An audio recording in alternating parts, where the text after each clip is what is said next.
TNA is teasing that the December 11 Turning Point pay-per-view will feature a major surprise that will change the course of the industry. The word going in from PW Torch was that it will get you a short-term buzz, but hardly change the industry in the long run. Damn, you think you know him?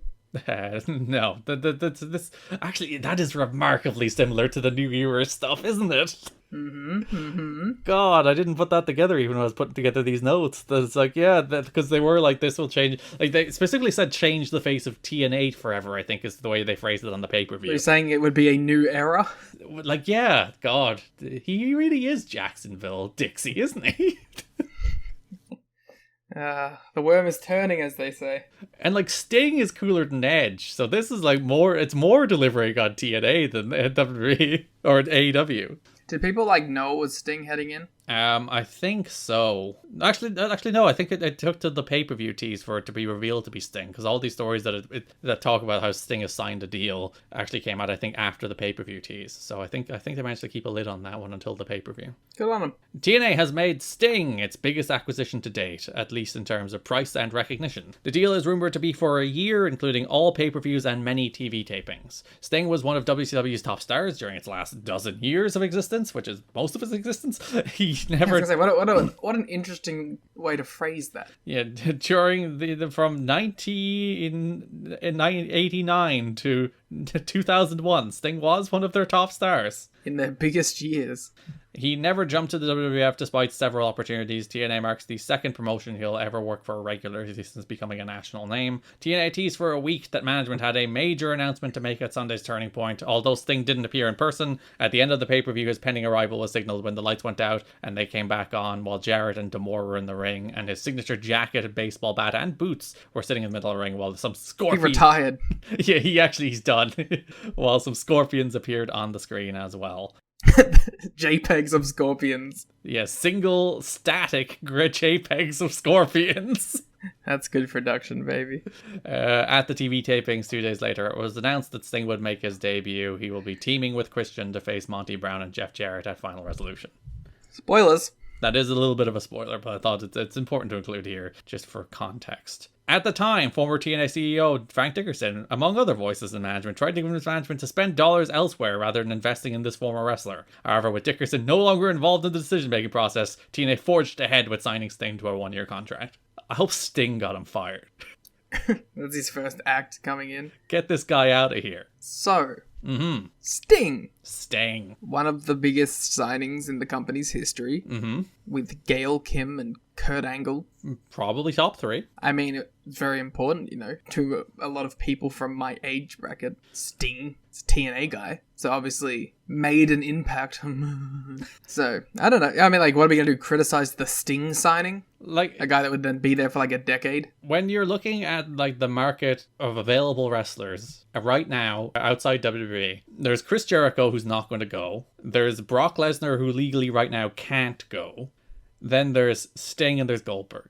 Those are the 4 that if you were these, if we need real star power, these are the guys we want to go to. And Sting is about as good as anybody. He's probably cheaper than Goldberg. He probably is, and I think he's probably more willing to help you long run than Goldberg, because there's probably Sting is, I think, a more versatile performer for what TNA would ultimately need than Goldberg is, even if Goldberg, I think at the height of Goldberg, was a bigger star than Sting, even if Sting was a bigger star for a longer time than Goldberg. Yes, signing Sting is a good idea. That is the take here. Yeah.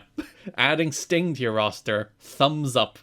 The signing took place this past week and believed to be a one-year deal, with Spike TV kicking in a significant part of the mid-6-figure deal. It is believed Spike set a precedent by kicking in money for Ken Shamrock and Tito Ortiz to appear on Ultimate Fighter Season 3, coming up this spring.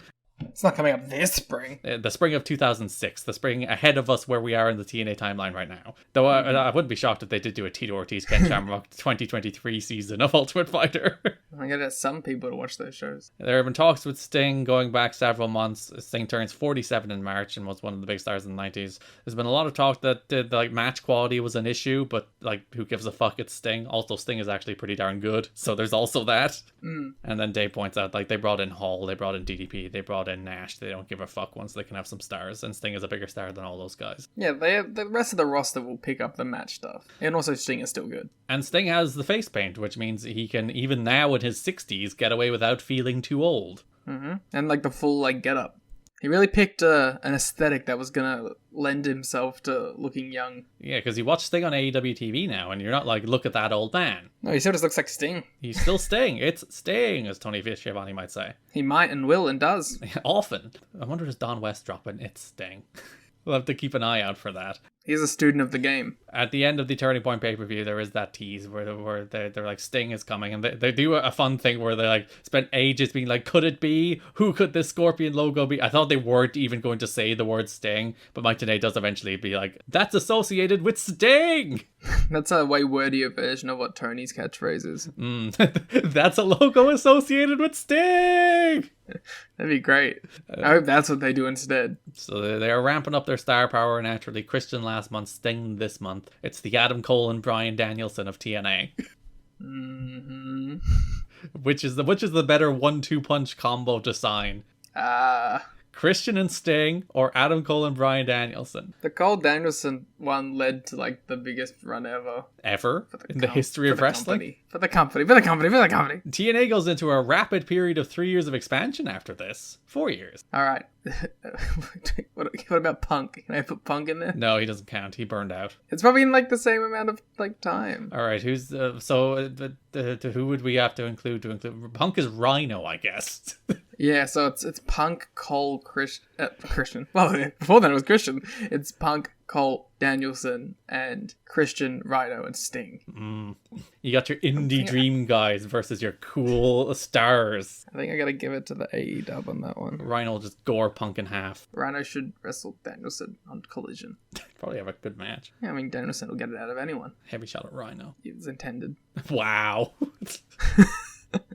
I haven't watched it in forever. It could be good. So yes, Sting will be here, and we will be talking more about Sting long into the future, because like the three top stars of TNA like are Styles, Sting, and Angle. Those are like the three guys who are like for the next whatever 8 years will be the guys who are like the three TNA guys who pretty much everything revolves around. You've seemed to have forgotten the name there. Who did I forget? And let me spell it out for you. JEFFJARRETT. What's that spell?